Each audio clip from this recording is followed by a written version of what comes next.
My first trip to Kyiv was because you invited me there and I was very curious and I wanted to go. And the World Trade Center brand, the World Trade Center Association, is what I would call a great equalizer. The network is absolutely astoundingly valuable. I've been in the World Trade Center economic development business for my entire career, which is more than 30 years. In order to be successful in your city, you need to have a collaborative model. And that means both public and private sector. Now, you understand that city's an entry point was the development of a new convention center in Halifax. You need to attract potential buyers. You got to put them in contact with potential sellers. You got to let them see the product and touch it. Starting point would be to leverage your World Trade Center in Kyiv. It's all local businesses that are making money on that. You need a vehicle to tell that story and to leverage it with local entrepreneurs for business purpose. Every World Trade Center is unique in how they approach business.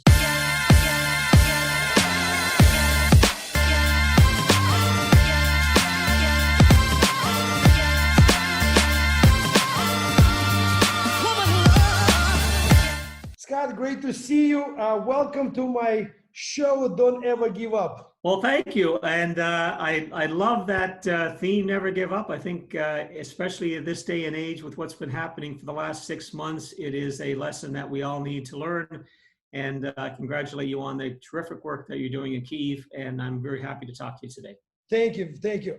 Scott, we always start my show with a little bit background of the individual we're talking to. Sure. We want to understand how you got where you are and what road you took, what lessons you learned. So please, a little background, where you from, how you started, what you did.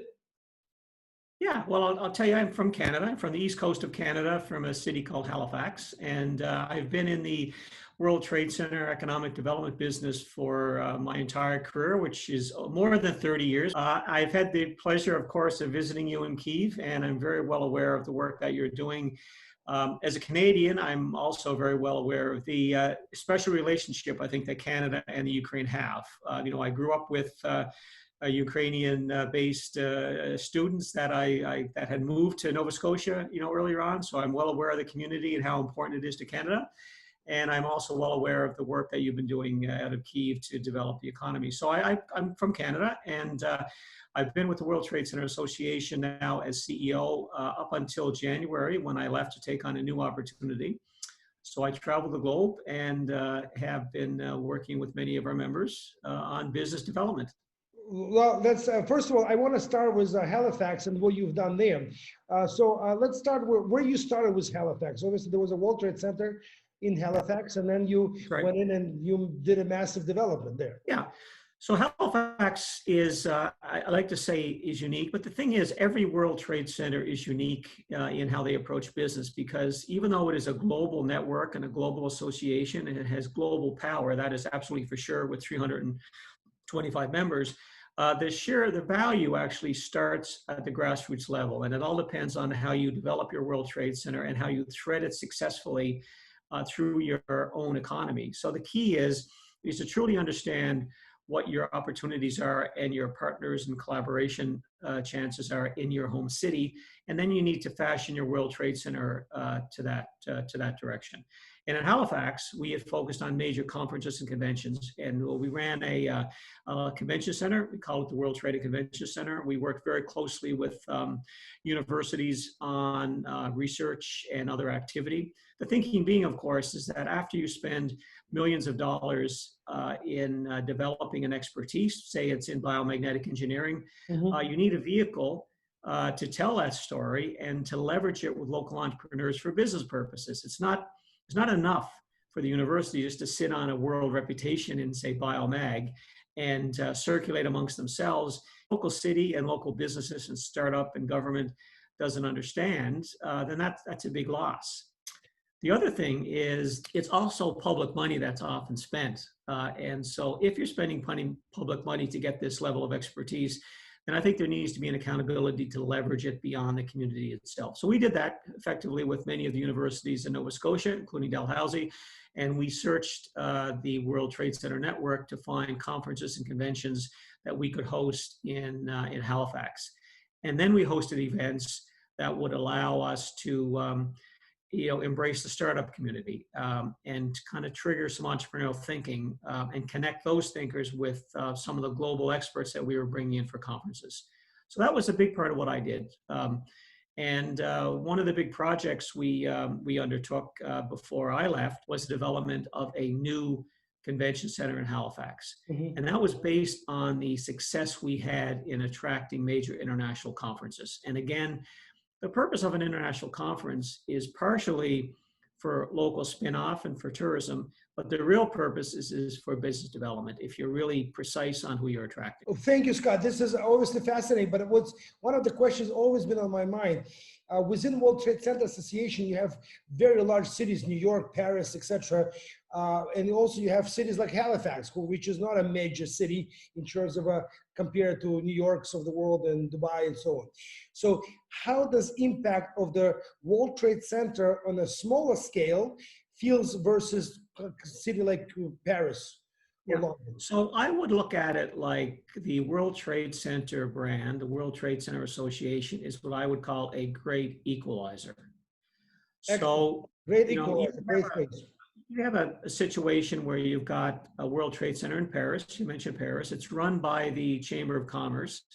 And the Chamber of Commerce in Paris are involved in most every aspect of the economy in Paris, both public and private sector. They're massive. They do education, they do training, it's vocational activity, it's tourism, it's business development, it's absolutely everything. And you have Halifax, which is a small city of 400,000 people in Eastern Canada. So having access to the World Trade Center allowed us to reach out and connect directly with that World Trade Center in Paris on a one-on-one basis to talk about opportunities that we might have for business development. It wasn't me going cap in hand because I was from a small city and they were from the massive Paris. I had a personal relationship with that CEO and I was able to do that. So that's really why I call this the great equalizer, because World Trade Center members then have the ability to do two things. One is the one I talked about a few moments ago, which is really, really important, which is be precise and collaborative and focused and inclusive about what you're doing in your local economy. It's not a matter of taking the shiny car and running off into the sunset. You need to make those local connections first. That gives you your personality and the nature of what your World Trade Center is going to be. Then you can layer in the second piece, which is this global network. And that's the most important part of this thing is you've got 325 partners around the world. And if you're looking to enter Africa, you're looking to do some business in Europe, you're looking to into the United States or in Canada, you can reach out to a personal business friend, I'll call them, open up the conversation, ask them some questions, make arrangements for a team that might be traveling, in your case, from Kyiv into Halifax or into Paris, plan for an event and invite your friends from Paris. So the network is absolutely astoundingly valuable, but it's a balance. It's the local connect first, and it's the second connect, which is maybe seen sometimes as being more valuable, but I'd see it 50. So can we say that World Trade Center in the local city becomes the economic hub of the city because everything goes through it in terms of, as you described in Halifax? Henry, you said it better than I, right? Because you are right, is a city naturally plays a role as a hub, an economic, cultural hub, family hub for a country. The World Trade Center plays that same role within that city, but it can extend to the country as well as a hub. Because there's lots of space at the World Trade Center table for most anyone who's a member of the community, right? I mean, on one level, you may have family, recreational, social events happening at your World Trade Center. And then you go right up the line to government dignitaries, special announcements, presentations, incoming trade missions, outgoing trade missions, education events. There is room at the World Trade Center table for every member of a community. They don't all have to be business; they can be social, but there's room for them. Culture. So let's come back to something you have mentioned. As you well aware, there are a lot of the World Trade Centers around the world, public-private partnerships, and this is something that Ukraine work very hard towards in terms of laws that will create this opportunity of public-private partnership. Right now, as you know, we're speaking to the mayor of Kyiv, we're speaking to other mayors of Ukrainian cities, we're speaking to the office of the president. So talk about the importance of public-private partnership, please. Sure. Well, I'll make a couple of points here, Henry. One is Governments have certain capabilities, and it really doesn't matter what country you're talking about, so it's not a political comment at all. It's just government has certain capabilities. As an example, governments, I don't think, can create jobs so much. Governments can put the pieces in place for entrepreneurs and businesses to create jobs. So there's a role for government, and there's a role for business, and there's a role for individuals. I think where it works best is when you combine and connect both, so there's a balance. Again, it goes back to the word I used a little while ago about collaboration. And I think that we know what collaboration is from a World Trade Center Association perspective because our whole association is built on that. But in order to be successful in your city, you need to have a collaborative model, and that means both public and private sector. So in Halifax, we had an interesting opportunity in front of us. We were looking to build a new conference convention center. That convention center was going to build on the success we had at the World Trade Center to attract major international conferences. It was going to cost us around $350 million to build. So what we did is we reached out to three levels of government. First, the federal government, the provincial government, and the municipal or city government. Mm-hmm. And we talked to them about what a World Trade Center the Halifax Convention Center would mean for Halifax, and what would mean for the federal government, the provincial government, and municipal government. And that was the jobs that it would create, the tax dollars that it would attract. And I always use the example that said, look, you've got two opportunities if you want to build roads and hospitals and schools, because many of some people that were not in favor of a convention center would say, well, no, we need to spend our public money on roads, hospitals, and schools. And my point was, look, you've got a choice. You can spend your money on roads and hospitals and schools, or you can get other people to spend their money on your roads and hospitals. And the way you do that is you attract people from outside the community, from other countries, from other cities who are not paying taxes necessarily in your city. And you attract them, and then they spend the money in the marketplace, which in turn goes to government and tax dollars, and that's how you get this done. And so that argument seemed to carry the day because we did an economic impact study. We had showed where we would attract significant international conference activity, and that would essentially contribute to the local economy. So what the government did is they split that payment roughly into thirds. And we partnered with a private sector development who wanted to build other things. So we wanted a convention center, roughly 300 million square feet. And actually it's $500 million. I think I said 300 earlier. And the developer came on board to build a hotel, an office mall, a public exhibition space, and office space and restaurants. And what we did is we gave him the right to build a convention center. The dollars that government were spending went into lease payments to pay for that space, and he wrote the $1 billion the bill, right, to pay for the entire development. And government really essentially paid for about a third of it. But we got our convention center. He got his annual lease payments from government, and we got to operate our space and attract and do business. So it was clearly a public and private.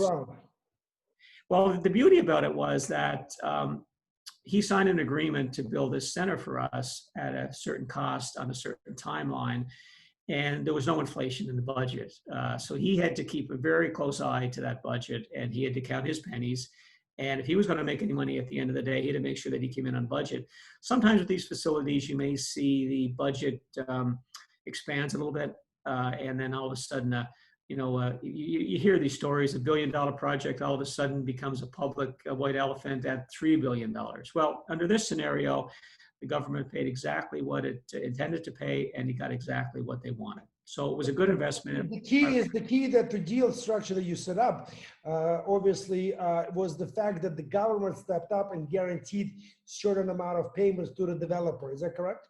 That's correct. The developer is going to his bank, of course, and he's laying out his vision. Money, yep. I'm going to build a hotel. I'm going to build an office tower. Here's my office occupancy. But he's also saying to them, by the way, I've got a guaranteed 35-year tenant who's going to start paying lease payments of this amount starting on this date, and it's underwritten by the government of Canada and the government of Nova Scotia. So there's no chance of it going into default. So then the bank then looked at it and said, wow, you've got a a major tenant, you've got lease payments. So remember, those public dollars didn't flow in one lump sum to the developer. They went in over 35 years. So he got his guaranteed lease, he got his guaranteed revenue stream, and then he was able to leverage that to build the entire development. Well, first of all, congratulations to you for going down in the history of Halifax, of somebody who brought convention center to Halifax. You go down in history books. But I now want to go back and actually talk about the report that you wrote in the end of 2019 about resilient cities. And let's talk about why cities are becoming such a dominant force in today's 21st century. Well, you know what, there's lots written and discussed on this over the last 20 years. People and businesses are migrating to cities. Cities are places where you can provide services more cost effectively. Universities, hospitals, businesses are all gravitating towards cities. So cities are actually becoming economic drivers for countries. Now, the challenge with some cities is they may not have the taxing capability that countries do, as an example. But there's no question, when you do business with somebody, you're zeroing in on the city that they're from, Paris, Halifax, Kyiv. Now, you understand that city is an entry point to the entire country. But it is a city that you are zeroing in on. And there's a hierarchy of cities, of course. You're going to have large capital cities, regional economic cities, and then other cities are going to flow into that hierarchy depending on how strong they are. But cities are clearly the economic drivers. That's where people are going to be living. That's where they're living now. That's where all the economies are developed. That's where the tax dollars are being developed. Cities are the place to be. So you have to, you look at your city as a sales business development tool for your entire country, and you have to leverage whatever tools you can to promote that city as best you can. And the World Trade Center Association globally is a great place to promote your city. So for example, when we talk about Kyiv and Ukraine as a whole, which has a challenge of reputational challenge, let's call it this way, to be nice. At the same time, getting the wall, when you and I spoke for first time, I told you everything I'm doing here is based about economy of trust. What does World Trade Center brand means to the country like Ukraine and city like Kyiv? So Henry, you're so right in so many things that you say. The economy of trust, I'll touch on first of all. You know, that was introduced to me by you as we started our earlier conversations the last year. But I like to think that I've tried to build my career and my success in and around that same value. And I think the World Trade Center is built on that value because the economy of trust is a big word. What trust means is that when I reach out to someone around the world that I may or may not be, that my friends may or may not know, that I'm able to get some business done and I can get some results. So I know, as an example, I trust you. If there's anything I'm looking to do in Kyiv on business or other reasons, I can reach out to you and I can tell my people to relax, that you're going to deliver. So trust in an association like the WTCA is incredibly important because when you're trying to get into new markets and you're dealing with entrepreneurs or businesses that are trying to get into Africa, they're trying to get into Canada, into the United States, into Latin America, it can be very difficult for them. They have no budget, they've got no experience, they can contact the wrong people. There's lots of people out there that want to spin stories. So having a direct line, having trust built up is really important. That's what the World Trade Center Association does. So I think what I see here is that value that you have, that aspiration for Kyiv is paralleled exactly with what the World Trade Center Association does. So it's a perfect match. And it works the other way, right? So that when somebody wants to find out how to do business in Kyiv, they go directly to the center, they go directly to you and your team, they go to the World Trade Center, and they can go other routes. They may have relationships, they may not, they may get burned, they may make mistakes. But if they go directly to you, they know that they're going to build that learning curve to make They're it going to very save short. a lot of time and money, hopefully. So in your experience as a CEO of World Trade Center Association, you feel you basically experience around the world, the World Trade Center becomes this entry point into the country or into the city, if there's many in the country. That's right. It is. And I go back, Henry, to, when our families started to do business generations ago or to build communities, if parts of the world, it was built on trust, right? When you consider a small community or a city or a town or a village, they all had to rely on each other, right? If there was hunting or defense or business or cleanliness, I mean, all those things got dealt with by somebody in the village because they trusted in the family. I mean, that's probably the most fundamental value or expectation of anyone, you can Sure. expect around the world. So that's nothing new. That's been around for 1,000 years. But I think what we've done is we've tried to build that kind of thinking into what the World Trade Center is, and it's dependency, it's trust, it's all of the positive things that you look to family members for, as example. Excellent. So let's talk a little bit about before we get to more specific convention center, I want to ask you a question about business model of World Trade Center, specific World Trade Center. Obviously, the license is actually attached to the real estate, to the building, which usually, one of the better buildings around in the city. And the key to that business model, there's a physical space where people can meet and Yes. discuss things. But in addition to that, there's other services the World Trade Center provides on the local basis. What are those services, if you can mention? I know they're different countries. So the key is, from my end, is people when they hear World Trade Center, they immediately think of the value the World Trade Center network brings to a community.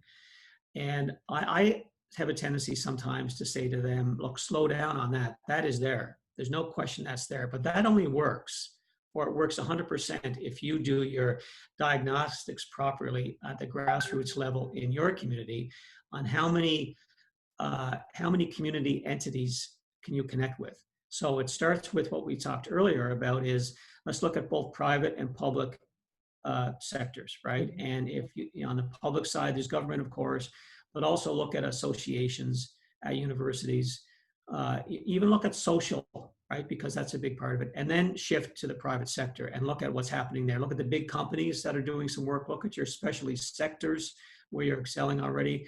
Look at your entrepreneurs, look at your startups, look at your young business people.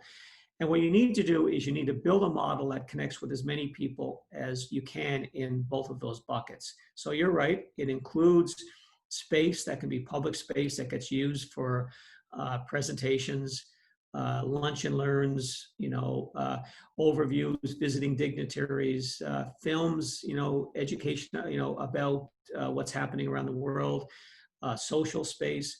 Office space that gets used for businesses, entrepreneurs that want that day-to-day interaction, meeting space, so you can actually attract conferences, conventions, trade shows, that kind of thing. So it involves all of those pieces. So to me, when you get all of that, then you can reach out, as an example, to the World Trade Centers like the Philippines in Manila, or in Turkey, in Istanbul, that have a special focus on conference, conventions, and trade shows.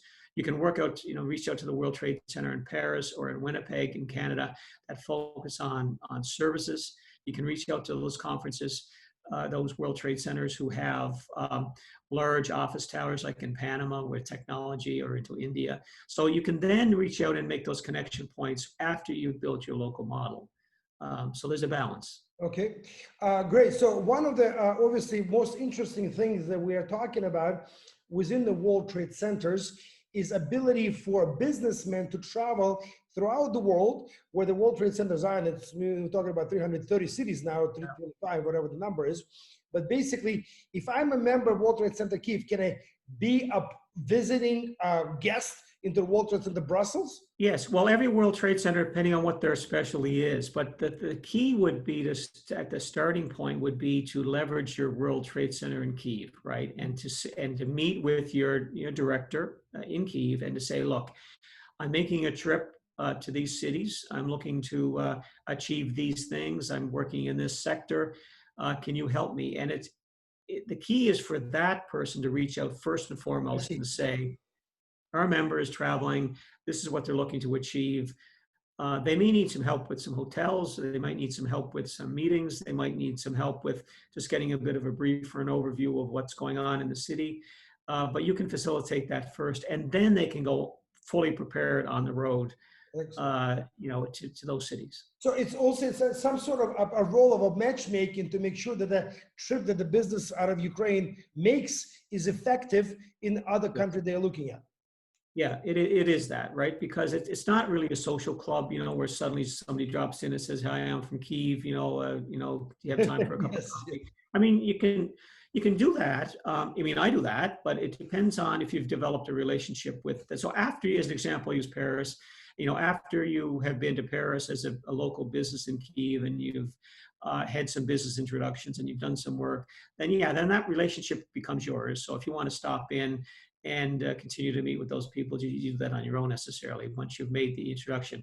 But the key is for the World Trade Center to make that introduction first. So They can. it's a let's call it the way you're describing it now is World Trade Center is some sort of a Swiss knife with many tools to facilitate. I know you're laughing, but I think it's a good analogy. In order to facilitate any type of transactional economic activity between cities, countries, entrepreneurs. Yeah, you make a really good point there. First of all, associations generally aren't Swiss knives, right? Associations generally are, we want all of our members to do the same thing and to follow these standards and exactly the same. And so you in Kyiv, now if we were doing that, it would be like a franchise model where we would send you the model and we'd say, okay, this is what they're doing in Paris. You need to duplicate that in Kyiv. You need to duplicate that in Winnipeg. Well, that's not how business and government work, right? Because every community is going to be different on what your challenges and opportunities and timelines are going to be. So you know what? But so not taking that approach is actually quite unique. I don't think many global associations do it that way. So you're right. You will go into a city and a World Trade Center, and you wouldn't see a World Trade Center that's identical to others. You'll see a World Trade Center that first and foremost understands the local community, public, private, business development, culture, and they've built the World Trade Center based on what that community wants to get from that World Trade Center. And then they've reached out to other World Trade Centers to mine those channels. That may not be 100 channels, maybe it's 5, maybe it's just 1 or 2, who knows? It depends on what's important to that community. But the key is it starts with the importance on the ground locally first, then it expands to what worked globally. Okay, excellent. So let's talk about convention center. One of the lessons I learned from you is that the majority of income that convention center operator earns actually doesn't go, it goes to the benefits, the majority of the benefits, I should say, goes to the city where the convention center is, not the operator of the convention center. Speak about it, please. Yeah, so the key is, first of all, business travelers spend a significant, up to 10 times more than tourism travelers. So if you have somebody coming to Kyiv because they just want to visit the city, tourist, they'll stay in hotels, they'll spend money in restaurants, so do those kinds of things. They'll leave a footprint because they will spend tax dollars. If somebody buys a sandwich, the tax money goes to government, right? And that's fine. The business traveler actually spends significantly more than that. But the same thing happens is they come into the city, they attend their meetings at your World Trade Center, your conference, your convention. They go out and they drink at night. They have meals. They do shopping. They make side trips. They leave the city. They come back 2 days later, right? They stay in hotels. All of that money generally doesn't flow to the World Trade Center or to the convention center. But that's fine. It goes to the local businesses and entrepreneurs. If I'm making bags, right, for convention delegates, if I'm making badges, if I'm do event management, whatever. It's all local businesses that are making money on that. And local businesses are not necessarily going to pay me for that, but they will pay government. And so that's why government gets that money. And the key is that's the money that goes into paying for roads and schools and hospitals. You get visitors to come more often, to stay longer, and they spend more money than tourists because they're business focused. And then that money gets paid to government in taxes, and the government then gets those dollars and they turn that into growth opportunities. And this is in addition to potential investments those people make within the city or the country. Absolutely. That's the other side of it. And I'm glad you pointed that out because that's more passive. That's going to happen no matter what.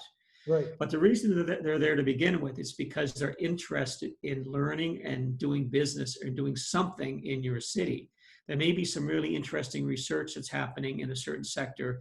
I use biomagnetic engineering because in Halifax, That was a specialty, and we attracted the World Congress into Halifax. So we had people who had inventions, some startup companies who had produced products that this gave them an opportunity to showcase those products to the world. And we had business delegates coming in because they were curious to what was happening in Halifax in that space. So it's really like having a story to tell, having a fantastic story, but not having a way to tell it. I mean, you can advertise it, but who's going to believe that? You can put it full page ads and say, Sure. Kyiv is a wonderful city. It's terrific. We do some great work at biomagnetic engineering. You can do all of that. But the only way to actually to leverage this is to get that person to come and visit. So why do you think that a tried and true way of getting a product sold is to test it? Like, why do you think cars Test allow drive. you You to gotta take a test drive. Mercedes to sample a piece of sausage or a piece of cheese? Like, why is that happening? It happens because the minute somebody connects and touches that and has an opinion on it, then you're halfway to selling them something. Absolutely. You can't do it in a newspaper ad. You got to do it with getting them on the ground. So one of the challenges Ukraine has, as you know, and you in your visit we discussed it in depth, is that Ukraine doesn't have what I call a showroom where we can actually see what Ukraine has to offer to the world. And one of the models we're putting into site within the World Trade Center is what we call International Business Hub, basically showrooms or representative offices of all the industries and municipalities of Ukraine. So do you think, I know this is relatively new for the World Trade Centers, and this is kind of idea within Ukraine, it's unique. But do you think that might be effective when within the World Trade Center, I can come into one place and see everything Ukraine has to offer? Of course it does, Henry, because it's like when you're looking to buy something, even in your domestic market, you prefer to go to a location like a shopping mall where you can sample and look and see everything that might be available to you before you make your decisions. That's the reason those facilities have developed over the years. So if you can actually rely on the World Trade Center Kyiv to give you that experience, so when you're there, you can not only meet people, but you can actually look on the exhibits floor or in the office space. Or investment opportunities. Yeah, you can. I mean, the German economy has maybe developed the trade fair business better than any country in the world over the years. Yeah. And why is that, right? It's because you need to attract potential buyers. You got to put them in contact with potential sellers. You got to let them see the product and touch it.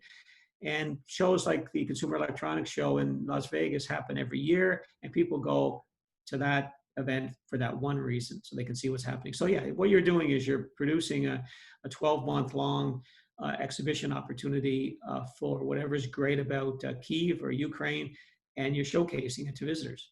Excellent. So the last question I have, I mean, obviously you traveled the world through the opportunities you had in the World Trade Center Association. Is there a country comparable to Ukraine that actually experienced World Trade Center as a catalyst for transformation? I'll tell you, well, first of all, Ukraine is in such a unique location in Eastern Europe, and with, I say, all the shenanigans going on around the world these days, right? We're well aware of it, but it's not just in Ukraine or Eastern Europe. It happens everywhere, right? There's challenges in trying to get your message across. So I think that the effort you're making to connect both public and private sector and to showcase and to promote and start telling that story about Kyiv, which is absolutely very, very significant story, is really important. And I think the World Trade Center can be that vehicle. I'll tell you something else, Henry, and I would say this a lot about Halifax, and it was true, actually, is that no matter how big and sophisticated economies are or how difficult they may be, it still comes back to the people on the ground, right? It really does, right? Because if people feel that they are being dealt with in an open manner, right, friendly manner, they developed a friendship, then they're going to come back. And that works. I would make the argument that works for cities like Kyiv or like Halifax, maybe better than cities like New York or cities like Paris or Istanbul. I really think it does, because I think people are looking for more authenticity. They're looking for trust. And I think you get that from cities that are plugged in a little bit more to it, that may not have as many of the economic development tools as other cities. They're not fighting over territory necessarily with other organizations, that they're focused, honest, They want to make a difference. They want to I promote their think it's city. much bigger impact on the cities like, just coming up, so to speak, like Kyiv is. I mean, it's very well known city around the world, but economically it still has a ways to go to match up to Berlin and many others. No, no, I mean, Kyiv is exceptionally well known, right? No question, right? But my first trip to Kyiv was because you invited me there, and I was very curious, and I wanted to go, and so I took the advantage of that opportunity. So, like, I'm a great sales guy for you folks now, because whenever I'm talking about Kyiv, I'm talking about it in very positive ways, because it's not what I'm reading in newspapers; it's really what I learned on the ground. Exactly. And So, so other thing that Walter said, I noticed when I started learning about Walter Said Association, when you yeah. get one city in the country, other cities follow within the country, correct? That's correct. I mean, because you're the big brother or big sister in that sense. So you're going to get other cities that are going to look to you to make introductions for them. They might choose to plug into the system and develop their own World Trade Center. They might choose just to work with you on another basis. But you're right.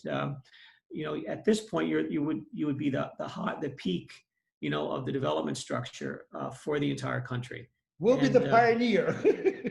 well, you're the pioneer, but you've also got the relationships, so that if I'm in another city other than Kyiv, I would come to you and say, look, Henry, I'm looking to do this. This is my business. Here's how we can connect with what the World Trade Center is trying to do in Kyiv, but I also want to leverage your relationships to get me some exposure internationally. So you can plug them into your network. Okay, Scott, last part of our interview is the questions about values. So let's start with obviously big important one. For you as a leader, what are the most important values? You know what, Henry, for me, it's about the old fashioned ones. I think it's about trust. It's about open transparency. It's about dependability. It's about honesty. It's about all the things that you would rely on a family member for. It doesn't have to get any more sophisticated than that. We're gonna run into some very big challenges. I mean, we're having one right now with the coronavirus. We have governments arguing with each other around the world. That's fine. That's got nothing to do. It might impact our business, but we don't have any control over that. So all we can do is kind of stay below that radar screen and work on those that we can depend on. And I think that's an important one for the World Trade Center Association. Bottom line is, people who know people. And if I want to get something done in Ukraine, Centuries tested paradigm, right? you know what? I'm going to reach out to you, and I know you're going to help me. Now, you may not be able to in some cases, but I know that you're going to make the greatest effort to do that. Absolutely. That's what are the 3 strengths of Scott Ferguson? Well, I tell you, I try hard, Henry. I work hard. I'm honest. What you see is what you get. So I try to be as straightforward as you can. I'm sincere. And what I've learned about myself is I'm very comfortable at what I would call my comfort zone. And I think that's a lesson for a lot of cities that are trying to. I'm very comfortable in my comfort zone. Outside of my comfort zone. Outside, I'm sorry. So if somebody comes along with an opportunity or a challenge, that I just give it some thought, but I'm more than happy to jump in and roll my sleeves and try to figure out how to make it work. So I think those are the values that the World Trade Center does. We are very comfortable outside of our comfort zone because we are learning constantly. We operate in a very open and transparent manner. We try hard. We like people. You see the picture of the whole world. I mean, that's the most amazing thing because you see what's happening around the world practically real time. So that's fascinating. Last question of the day. And if you were to summarize your life up to this point of this interview, how would you describe it? Henry, I grew up in a smaller coal mining town in a place called Glace Bay. Glace Bay would have attracted a lot of miners, many from Ukraine and Eastern Europe over the years, during the 20s and 30s and 40s. There was high level of diversity and economics in our town, so that we treated everyone the same. It wouldn't matter if they were well off or not well off or what color their skin was. We went to the same schools. We worked hard. So I think I've leveraged that throughout my career, and I've tried to be as open as I could with anyone that I ever met. And I always kept an eye out for the underdog in one sense, because I was always aware of the fact that some people have done better than others. So my career is I've been given a huge opportunity to travel globally, to meet a lot of people, a lot of different stripes. I've had an exciting time of it. And I think I've used the small town value that I grew up with to inject into my career. You started with a small town and you went to the global stage, and that's achievement in itself. So Yes. that's great. Anyway, Scott, I want to thank you. I think the Ukraine very soon will be thanking you as well for launching us on this road of bringing World Trade Center Association to Ukraine. And I want to thank you so much for your time. I hope you had a good time with my new I absolutely show. love Henry, and I have to tell you, you're doing such a spectacular job. The vision, the energy. You've been working at this, and you've been doing a great job. And congratulations! And I look forward to our future connects. I know they're going to Absolutely. continue. We hope to see you soon in Kyiv for the signing ceremony and all that opening stuff. Scott, thank you so much. It's been great. Thank you. Take care.